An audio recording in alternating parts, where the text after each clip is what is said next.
የዜና መጽሔት ወደ ቀዳሚው ርዕሳችን ስናልፍ በአማራ ክልል ዋግ ኽምራ ብሔረሰብ አስተዳደር ዞን በአበርገሌ ወረዳ የፕሪቶሪያው ስምምነት ከተፈረመ ወዲህ ሰፍኖ የቆየው አንጻራዊ ሰላም ተቋርጦ በድጋሚ በተቀሰቀሰ ጦርነት ምክንያት የንጹሐን ሕይወት ማለፉና የመንግሥት ሠራተኞች መታገታቸውን ነዋሪዎችና የአካባቢው አመራሮች ገለጹ። ካለፈው ሰኞ የተቀሰቀሰው ይህ ጥቃት በህወሓት ታጣቂዎችና አገው ሸንጎ በተሰኘ ቡድን ቅንጅት የተፈጸመ መሆኑን ምንጮች ለዶይቼ ቬለ ዘጋቢያችን ተናግሯል። ኢሳያስ ገላው የፕሪቶሪያው ስምምነት ከተፈረመ በኋላ አንጻራዊ ሰላም ሰፍኖበት የቆየው በአማራ ክልል የዋግ ኽምራ ብሔረሰብ አስተዳደር ዞን አበርገሌ ወረዳ ከትናንት በስቲያ ሰኞ ጧት ጀምሮ በተቀሰቀሰ ጦርነት ምክንያት የአካባቢው አስተዳደር ሰራተኞች መታገታቸው በንጹሐን ላይ ሞት መድረሱን የአካባቢው ነዋሪዎች ገለጹ። ለቤተሰቦቻቸው ደህንነት ሲሉ ስማቸው እንዳይገለጽ የፈለጉ የአካባቢው ነዋሪ ጦርነቱን የጀመሩት የህወሓት ታጣቂዎች በአካባቢው ከሚንቀሳቀሱ የአገው ሸንጎ ታጣቂዎች ጋር በጋራ በመሆን ነው ይላሉ።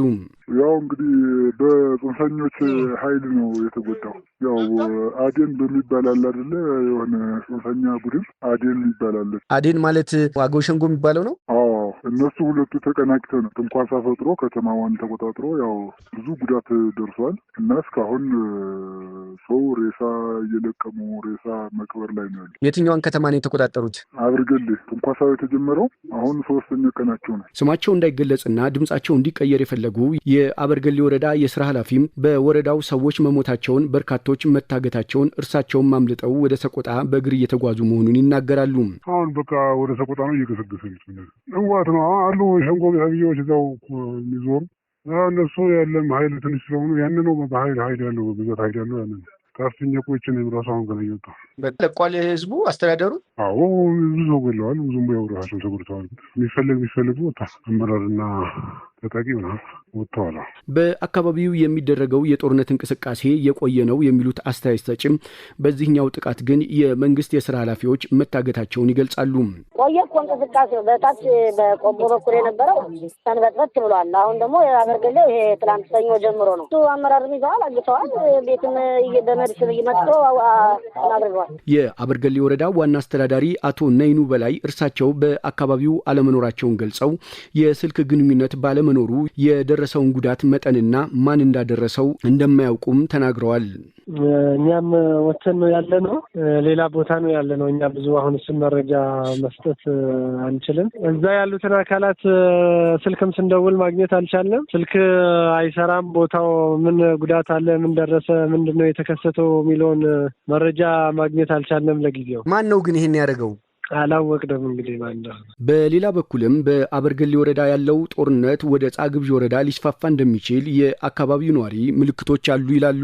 እዚህ ጻግብጂ ላይ አሁን ሊገቡ እየተፋጠጡ ነው። አሁን ተፋጠጥ ላይ ነው ያለ ነው። እኛም እዛ ጋር ሊገቡ ያው እንግዲህ ብዙ ርቀት አይደለም ተቀራርበው ነው ያሉ።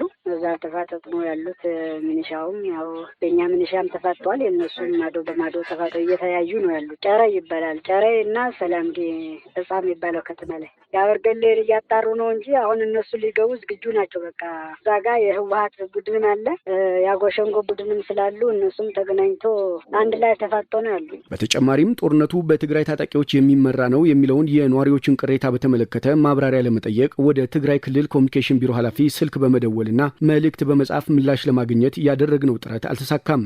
ነገር ግን ትናንት የትግራይ ክልል ጊዜያዊ አስተዳደር ፕሬዚደንት ጄኔራል ታደሰ ወረደ ህወሓት የትግራይ ክልላዊ መንግስት ከጦርነቱ በፊት ወደ ነበረበት ቁመና ይመለስ በማለት ያስተላለፈው ውሳኔ የፕሪቶሪያውን ውል ውድቅ የሚያደርግ በመሆኑ ሊኖረው የሚችለው አሉታዊ ተጽዕኖን ማጤን እንደሚገባ ገልጸው ነበር። ለዶይቼ ቬለ ዘገባ ኢሳያስ ገላው። ቀጣዩ ዘገባ የሲዳማ ፌዴራሊስት ፓርቲና የምርጫ ቦርድ ውዝግብን ይመለከታል። የሲዳማ ፌዴራሊስት ፓርቲ በሰባተኛው ጠቅላላ ምርጫ እንዳይሳተፍ በኢትዮጵያ ብሔራዊ ምርጫ ቦርድ በኩል የተላለፈበትን ውሳኔ ተቃውሞታል። ፓርቲው ተቃውሞውን ያሰማው በምርጫ ቦርዱ በምርጫው ላለመሳተፍ ያቀረበውን ጥያቄ በቦርዱ ተቀባይነት ሳያገኝ በመቅረቱ ነው ብለዋል። ሸዋንግዛው ወጋየው ዝርዝሩን ያቀርብልናል።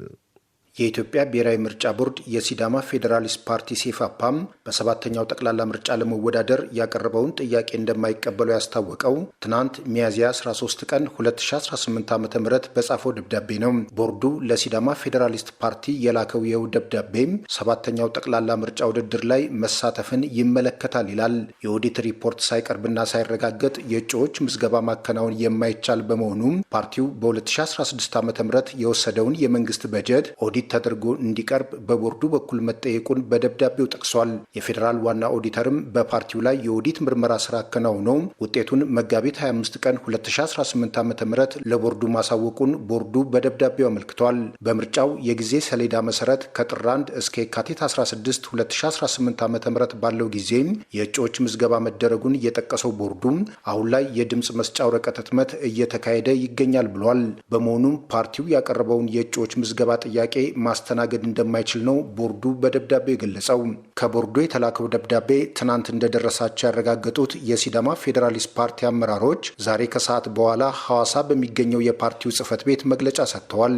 ፓርቲው ምርጫ ቦርድ እንዳለው ሳይሆን ተወዳዳሪ እጩዎችን በጊዜ ሰሌዳ መሰረት አስመዝግቧል ነው ያሉት የፓርቲው ምክትል ሊቀመንበርና የድርጅት ጉዳይ ኃላፊ አቶ ደሳለኝ ደምሴ።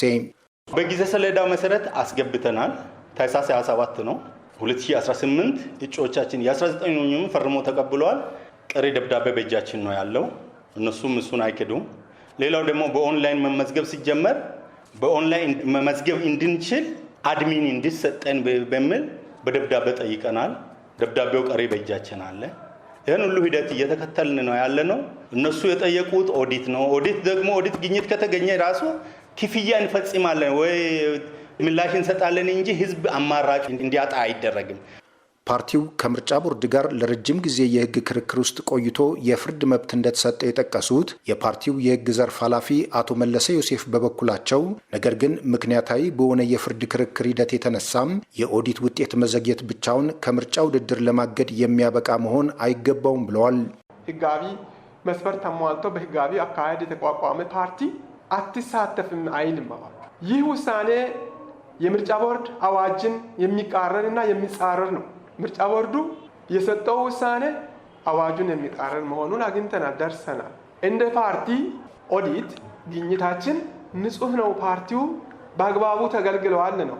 ባይገለገል ኖሮ ገንዘቡን ለታለመለት ዓላማ ባውል ኖሮ እንኳ ከጎደለ ተካ ተብሎ ፓርቲው እንዲሳተፍ ነው እንጂ የሚደረገው ፓርቲ ምርጫ አይሳተፍም ተብሎ የሚል ውሳኔ አያሰጥም። ፓርቲው በቀጣይ በቦርዱ ውሳኔ ላይ የሚከተለውን አቅጣጫ በተመለከተም በፓርቲው የኮሚኒኬሽን ኃላፊ አቶ ጻዲቁ ሙሴ አማካኝነት በንባብ አሰምቷል። ቦርዱ ህዝባዊ መሰረት ያለውን ፓርቲያችንን ወደ ውድድር እንዳይገባ ጠንክሮ እየሰራ በመሆኑ የትኛውም አይነት ውይይት ቢደረግም ይህ ፓርቲ ወደ ምርጫ ለማቅረብ ፍላጎት እንደሌለው ግልጽ ተልዕኮ እንዳለው ያሳያል።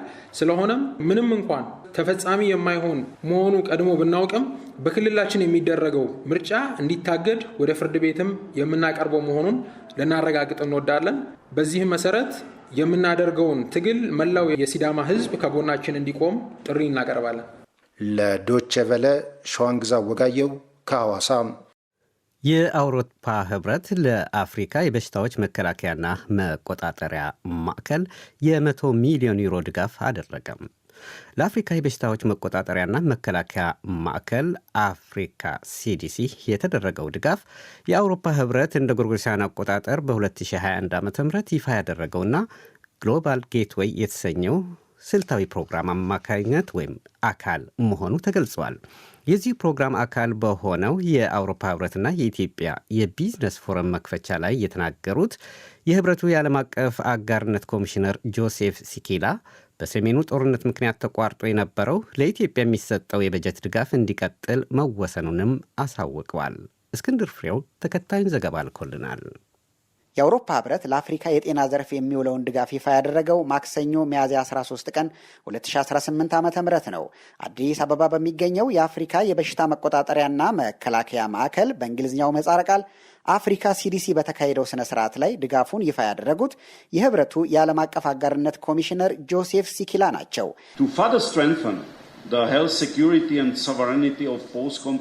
የሁለቱንም አህጉራት የጤና ዋስትናና ሉዓላዊነት የበለጠ ለማጠናከር ከአውሮፓ የሚሰጥና ከ100 ሚሊዮን ዩሮ በላይ የሆነ የአፍሪካ የጤና ድጋፍ ማዕቀፍ ይፋ ሳደርግ ደስታ ይሰማኛል።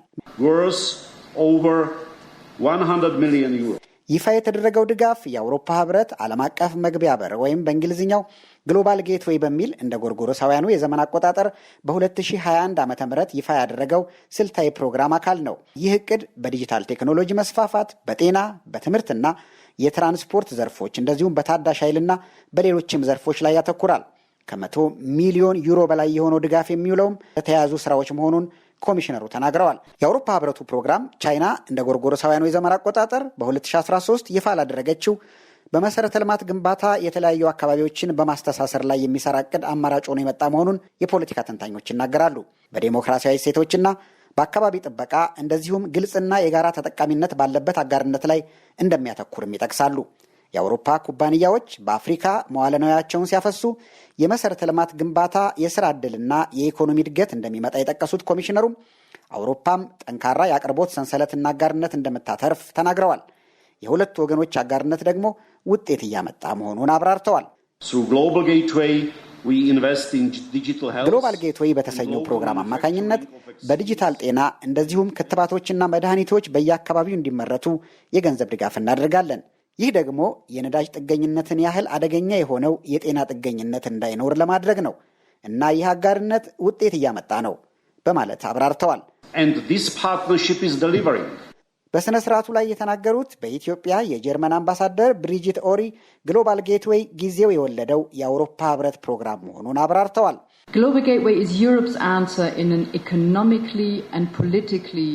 ግሎባል ጌትዌይ ከኢኮኖሚና ከፖለቲካ አንጻር እየተቀየረ ለመጣው ዓለም አቀፍ ከባቢ ከአውሮፓ የተሰጠ ምላሽ ነው። ብዝበዛም አይደለም፣ ልግስናም አይደለም፣ ቀጣይነት ያለው ትብብርና አጋርነት ነው ብለዋል አምባሳደሯ። የአውሮፓ ህብረት የዓለም አቀፍ አጋርነት ኮሚሽነር ጆሴፍ ሲኪላ በኢትዮጵያ ቆይታቸው በአገሪቱ አቆጣጠር ከሚያዝያ 12 እስከ ሚያዝያ 14 ቀን 2018 ዓ.ም በአዲስ አበባ የተካሄደውን የአውሮፓ ህብረትና የኢትዮጵያ የቢዝነስ ፎረም ከፍተዋል። የግሎባል ጌትዌይ አካል የሆነውን ይህንን ፎረም ሲከፍቱ ባደረጉት ንግግርም ለ5 ዓመታት ተቋርጦ የቆየው የኢትዮጵያ የበጀት ድጋፍ እንዲቀጥል መደረጉን አስታውቀዋል።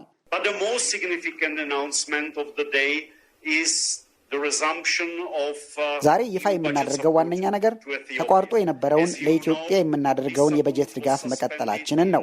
እንደምታውቁት ይህ ድጋፍ በሰሜን ኢትዮጵያ በነበረው ግጭት ምክንያት በ2020 ዓ.ም ተቋርጦ ነበር።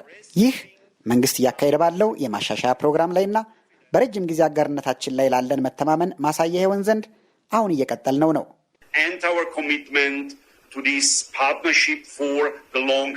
የኃይል አቅርቦትን ለማዳረስ ለጤና አገልግሎትና የንግድ ምህዳሩን ለማሻሻል የሚውል የ140 ሚሊዮን ዩሮ ድጋፍም በሥነ ሥርዓቱ ላይ ይፋ አድርገዋል። ለዲ.ደብልዩ እስክንድር ፍሬው ከአዲስ አበባ። ወደ መጨረሻው ዘገባችን እናልፋለን። የአውሮፓ ህብረት የውጭ ጉዳይ ሚኒስትሮች መደበኛ ስብሰባ ትናንት ሉክሰምበርግ ውስጥ ተካሂደዋል። በውይይታቸው በዩክሬን ጦርነት፣ በመካከለኛው ምስራቅ ወቅታዊ ሁኔታና በሱዳን ላይ ያለውን ሰብአዊ ቀውስ አንስተዋል። ዩክሬንን በተመለከተ ካነሷቸው ጉዳዮች አንዱ ለዩክሬን የሚሰጠው ድጋፍ መቀጠል እንዳለበት ከስምምነት ላይ ደርሷል። በአንጻሩ በሩሲያ ላይ የተጀመሩ ማዕቀቦች ተጠናክረው እንዲቀጥሉ ተስማምተዋል። እዚህ ስቱዲዮ ከመግባቴ በፊት የብራስልስ ወኪላችን ገበያው ንጉሴን አነጋግሬዋለሁ። የአውሮፓ ህብረት ኮሚሽን የውጭ ጉዳይ ሚኒስትሮች በትላንትናው ዕለት በሉክሰምበርግ ስብሰባ አድርገው ነበረ።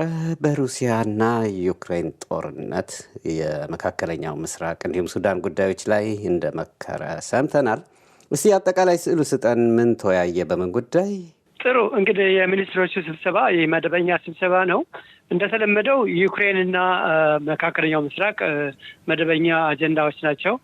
በአሁኑ ወቅት ግን ሱዳን ላይ እንደዚሁ ትኩረት ተደርጎ ውይይት እንደተደረገ ነው የተገለጸው። በዩክሬን ላይ ዩክሬን አሁንም ተጨማሪ ድጋፍ እንደሚያስፈልጋትና ይህን ድጋፍ ህብረቱ እንደሚሰጥ፣ በራሻ ላይ በአንጻሩ ማዕቀቦችን እንደሚቀጥሉ አስታውቀዋል። በዚህ ወቅት ግን በተለይ ዩክሬን ታግዶባት ወይም ደግሞ በሃንጋሪ ታግዶ የነበረው 90 ቢሊዮን ዩሮ ሊለቀቅ የሚችልበትም ሁኔታ ፍንጭ ስላለ ይህንን አጠናክረው ተግባራዊ እንዲሆን እንደሚያደርጉ ገልጸዋል። የሱዳን ጉዳይስ በትኩረት ተሰጥቶ በደንብ ታይቷል ወይ? በተለይ በዓለም አቀፍ ማህበረሰብ በቅርቡ ይወጡ የነበሩ መግለጫዎችም ትኩረት አልተሰጠውም፣ ብዙ ህዝብ እያለቀ እየተፈናቀለ የሚሉ ወቀሳዎች ነበሩ። ከዚህ አንጻር የሱዳን ጦርነትን በሚመለከት በእርግጥ እንደተገለጸው የተረሳ ጦርነት ነው የሚባለው። 13 ሚሊዮን ህዝብ ነው የተፈናቀለው። 4 ሚሊዮን አገሪቷን ለቆ ሄዷል። ስለዚህ አሁንም ጦርነቱ የሚቆምበት ሁኔታ አይደለም ያለው እና የአውሮፓ ህብረትም በዚህ በሱዳን ጉዳይ ላይ በሶስት ጉዳዮች ላይ ትኩረት ሰጥቶ እንደሚሰራ ራሳቸው ከአካላት ትናንት በጋዜጣዊ መግለጫቸው አስታውቀዋል። አንደኛው የሲዝ ፋየር ወይም የተኩስ ማቆም ስምምነት እንዲደረግ፣ ሁለተኛው ደግሞ ሰላማዊ ወደ ሲቪል አስተዳደር እንዲመሰረት በሚደረገው ጥረት ከሌሎች አካላቶች ጋር የበኩሉን አስተዋጽኦ እንደሚያደርግ፣ በሶስተኛ ደረጃ ደግሞ አካውንታቢሊቲ በሱዳን ከፍተኛ የሆነ በሁሉም ኃይሎች የሰብአዊ መብት ጥሰት በተለይ በሴቶች ላይ እንደሚደርስ ነው የሚታወቀው እና ይሄንን ተጠያቂነት ለማስፈን ከተባበሩት መንግስታት ጋር እንደሚሰራና በዚህ በኩል ጥረት እያደረገ እንደሆነ ትኩረት ሰጥተውም እንደሚሰሩ ከአካላት በሰጡት መግለጫ አስታውቀዋል። ገበያው ወደ ዩክሬን ልመልስህና በተለይ አሁን የሃንጋሪ ምርጫ ፒተር ማጊያር ወደ ስልጣን የመጡበት ሁኔታ አለና በውሳኔው ላይ ይሄ ተጽዕኖ አድርጓል? ይሄ 90 ቢሊዮን ዩሮ የአውሮፓ ህብረት ለዩክሬን ያቀረበው ብድር ነው። በዩሮ ቦንድ አሰባስበው ለዩክሬን በጣም አስፈላጊ የሆነ እርዳታ ነው። ይሄ ገንዘብ ግን የሁሉንም አባል ሀገሮች ስምምነት ይጠይቅ ነበር እና ከተወሰነ በኋላ ሚኒስትር ኦርባን በዩክሬን አማካይነት ወደ ሃንጋሪ የሚገባው ነዳጅ ታግዷል በሚል ይሄንን የ90 ቢሊዮን የብድር አግደውት ነበር። ይህ በዚህ እንዳለ ባለፈው ሳምንት በሃንጋሪ የተደረገው ምርጫ ሚስተር ኦርባንን ከስልጣናቸው አስወግዷል። ሚስተር ኦርባን እንግዲህ ብዙዎቹን የአውሮፓን ፖሊሲዎች በመቃወም ይታወቃሉ። እዚህ ጋር ግን መነሳት ያለበት ምንድን ነው? የአውሮፓ ህብረት አሰራር የሁሉም ሀገሮች ስምምነት የሚጠይቁ ውሳኔዎች አሉ። ለምሳሌ እንደዚህ አይነት የበጀት ጉዳይ፣ የውጭ ጉዳይ፣ የመከላከያ ጉዳይ ሁሉም ሀገሮች ካልተስማሙበት ይታገዳል። በሌሎቹ ደግሞ በድምጽ ብልጫ የሚወስኑ አሉ።